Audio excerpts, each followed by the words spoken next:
Hello, hello. Kamusta po ang mga mamshis na buntis na katulad ko? Ayan. So, yan po ay March 23. Dapat nga po ang schedule ng CS ko is March 26 sa pangatlong baby ko. Yes po. Pangatlong baby ko na po at C-section po sila lahat. Dahil nga po tumaas ang aking blood pressure, ay pina-emergency C-section po ako dyan. Ayan. So, sabi po nila is pre-eclampsia na po yung ako kasi nga mataas po yung aking blood pressure. So, minomonitor nila yung blood pressure ko dyan. At nung nagpunta nga po sa akin si Doc at sinabi sa akin na isi-CS na po ako that day.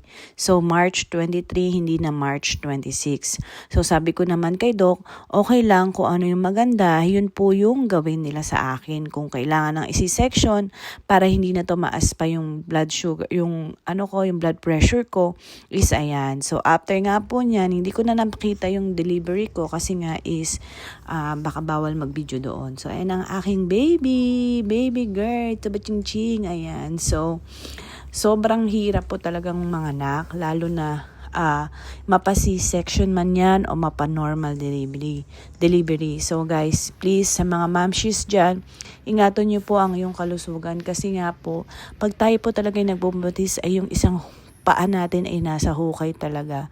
So after nga po mga anak, ayan, nandyan na kami sa minomonitor pa nila din yung blood pressure ko kasi mataas pa.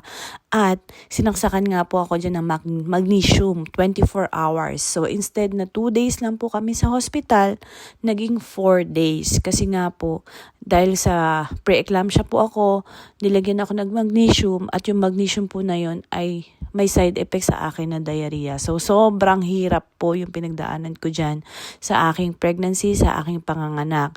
Pero, kita nyo naman, worth it. Pagdating at paglabas ni baby, sobrang worth it. Makita lang natin ang ating mga babies paglabas at umiyak sila, madinig mo yung iyak nila. Kahit anong hirap po yung pinagdaanan natin sa pagbubuntis, sa panganganak, mawawala yan or maliles yan dahil sobrang nakita mo na yung kita mo na yung anak mo na talagang yan yung pinaghirapan mo or ayan yung bata na nasa tiyan mo, yung baby na nasa tiyan mo na talagang inalagaan mo na 9 months at hanggang sa paglabas. Alam niyo po yun. So, sobrang thankful din po ako sa asawa ko dahil hindi talaga niya kami. Nandyan lang lagi siya sa tabi namin para sa amin ni baby. So, kahit sobrang hirap nung pinagdaanan namin. So, imagine guys, instead na 2 days lang kami sa hospital dahil nga ready na si baby lumabas. Ako lang hindi dahil nga po yung mataas yung blood pressure ko. Yung blood pressure ko dahil nga po sa pre-eclampsia. Ayan, tingnan nyo naman. Sobrang cute po ng aking baby. 'Di ba? Sino ba naman ang kahit sobrang sama ng pakaramdam ko diyan, okay lang. Basta, alam niyo po yun. At isa pa, guys, pag manganak po kayo ng C-section, make sure na wala kayong allergy kasi ako nagka-allergy po ako sa tiyan ko. Sobrang kate, sobrang pulang-pula yung tiyan ko dahil dun sa pinahid nila na nagamot. So yun lang. Ayan. So nakita niyo po ang aking baby. Ayan. So dito po sa US, kwento ko lang po, maganda yung dito maganda yung insurance dito dahil sa hospital, last time na nga ako, wala akong binayaran. So hopefully, dito sa third baby ko, kahit C-section ako, kahit 4 days ako sa hospital, sana wala rin akong bayaran. Ayan. Pero maganda po ang mga amenities nila. Talagang i-check ka lagi-lagi at minimake sure nila na safe kayo parehas ni baby. So tingnan nyo naman, medyo namaas lang talaga yung BP ko niyan. Tapos, yun, pina-admit na ako at pina-emergency C-section na nga po ako. Ayan. So, yung sa naman po, kung magtatanong kayo kung ano yung tawag dito, kung bakit ako na pre-eclampsia, hindi ko rin po alam, pero yun lang, yung sabi nga ng doktor ko, yung pre-eclampsia is yung pagtaas ng blood pressure natin na kapag hindi po nag-agapan is magkukos ito na pwede ka mag-seizure or it cause din ng death. Kasi yun yung pinaka talaga guys, yung mga mamshi yan. Ingatan nyo po yan. Pag sinabing mataas yung blood pressure nyo, pag sinabing lang magstay kayo sa ospital, go kayo. Kung alam nyo sa sarili nyo, may nararamdaman kayong kakaiba. So ipatreat nyo po agad dyan. Kasi sobrang delikado po niyan. So ako naman, so far ngayon is nagpapagaling na lang. Okay naman na ako. Ayan, so eto po yung birth vlog ko ng Yeah, nung March 23, ayan. So, ayan ang aking dalawang babies na isang 5 years old, isang 2 years old, at isang newborn. Ayan. So, para isang hirap na lang po na, na alagaan. Ayan. So, nag-meet na silang tatlo, 'di ba? Sobrang cute.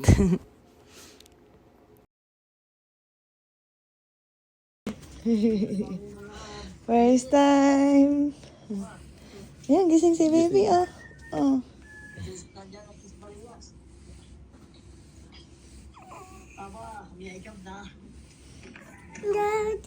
Halika. Anak, hindi pwede si mama magka. No, kalong kay mama.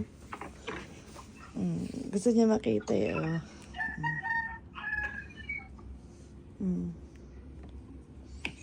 Tiffany! Tiffany! Careful, ha? Ano, careful, ha? Nagigigil sa kapatid. Tayo ang first Hello! Ayun si ate, oh. Ha? Look, tinitingnan ka ate, oh. Ang said, hello, ate. Hello, my baby. Ate, oh, yun, oh. Si ate, alagaan ka ni ate, oh. Ayun pa yung isa dun, oh. Tayo, sa? Oras ka ba na tayo ng papa doon sa pan? Hello. Wake up na yun. Singkit na yan. Puti eh. Magkamukha, oh. Ay. Liit ng mata talaga eh. Parang ginuhit lang eh na. Tingnan mo, oh, nangiti, oh. Sino yun? Si Daddy? Nangiti daw kay Daddy?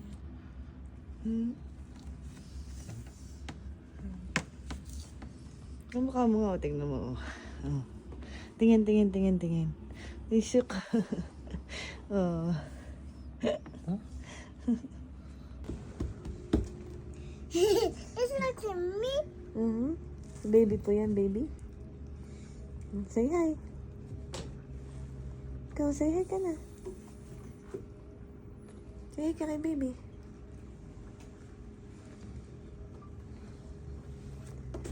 Ay.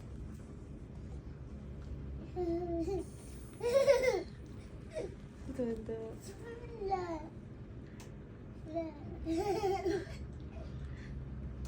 Sino yan, baby? Trixie? Tiffany? Trixie? Show mo kay mama, dali. Sabi mo, mama, baby, oh. Trixie, where's the baby? Look ka mama. Say hi. Say hi. Hi.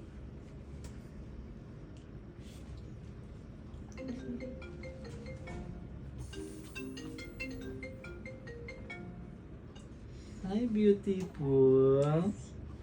Si ate, oh. Ate.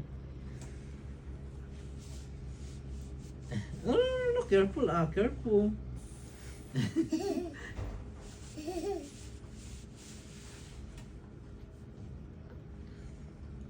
Picture kayo na mama, picture kay mama. Look at mama. No, that's not ate. Come here. Take a picture kay mama. Baby po yan. Baby. Mm. So there. Yeah. It's winner. Po. Say hi ka na kay baby. Wanna kiss the baby? No, anak, no. No kiss. No, tulog na si baby, tulog na. O, sleep ka na eh. Sleep na. Ayaw pa. Touch mo na yung baby. Touch mo. Asan daw yung nose ng baby? Nose? Asan daw yung nose si baby? O, touch me baby, touch me baby, touch.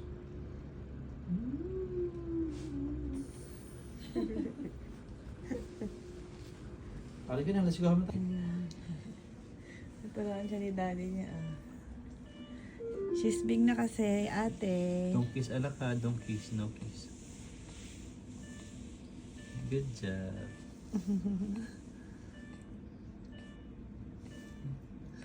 Big sister na, anak. Yung ate. Big ate.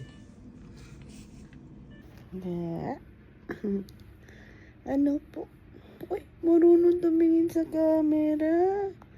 Opo. Uuwi na po ba tayo? Huh?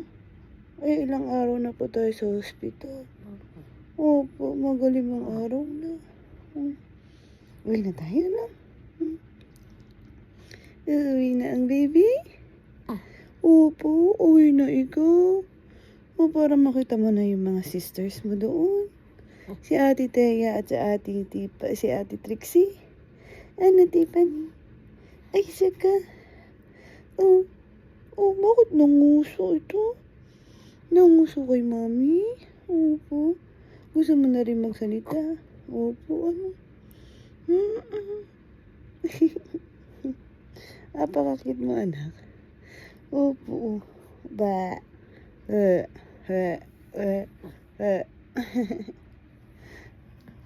At finally, ayan, makakalabas na rin po kami after how many days sa hospital. Thank you, Lord. And thank you for watching po. Bye-bye.